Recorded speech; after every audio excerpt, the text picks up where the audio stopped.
În acest tutorial vă prezint telefonul Eboda Sunny V35. Este un smartphone din gama low cost, foarte accesibil, costă 299 de lei, îl pornim.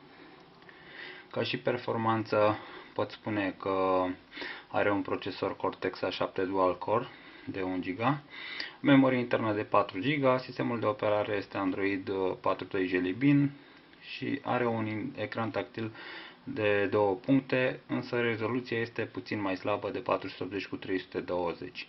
Display-ul este de 3,5 inch. Ok, o să-l deblocăm. Observați că s-a deschis. Are, bineînțeles, are o sumedenie de aplicații preinstalate pe el. Vine cu mare parte din aplicațiile necesare instalate, cum ar fi Facebook, navigare pentru GPS, Flash Player, hărți, WhatsApp, Google Chrome, Yahoo Messenger și așa mai departe, dar vă puteți customiza și dumneavoastră din Gmarket, vă puteți customiza telefonul cu ce aplicații doriți. Rulează destul de bine, funcționează foarte bine cu două SIM-uri. Nu are SIM standby, dual SIM standby, în sensul că dacă sunteți apelat pe unul din SIM-uri, celălalt figurează ca fiind închis. Are instalată și aplicația SeaNow, în care aveți pentru o lună de zile cu acest telefon abonament gratuit la oricare din aplicații. Se deschide foarte rapid, jocurile, în cazul în care sunteți împătimiți de jocuri, rulează bine, nu foarte bine, dar rulează destul de bine pe acest telefon. Haideți să punem și un filmuleț ca să vedeți cum se vede. O să dăm pe oricare din acestea care le avem aici în listă la SeaNow. Observați cât de repede se încarcă, cât de rapid se văd imaginile fără a avea delay de frame sau alte probleme. Puteți, bineînțeles, oricând să selectați orice alt canal doriți. Se vede la calitate înaltă, display este tip IPS, deci este destul de ok. Pachetul vine cu un încărcător.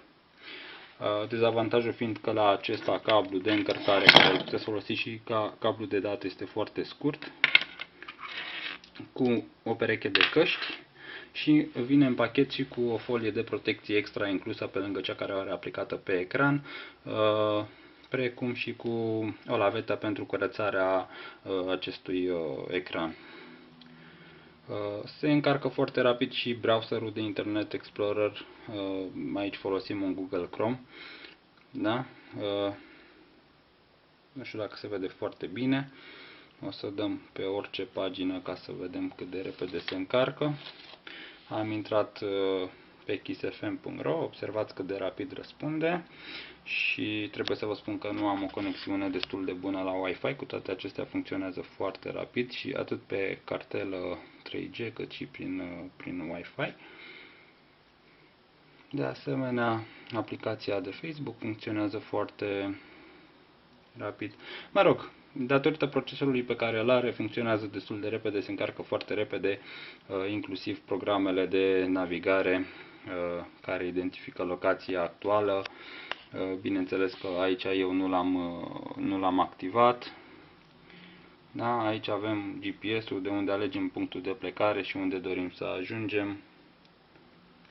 Și în funcție de aceste coordonate GPS-ul pornește, însă trebuie să rețineți că la acest model de telefon, pentru a folosi GPS-ul, care funcționează bine în timp real, este necesar să aveți o conexiune la internet, nu are modul direct conectat prin satelit.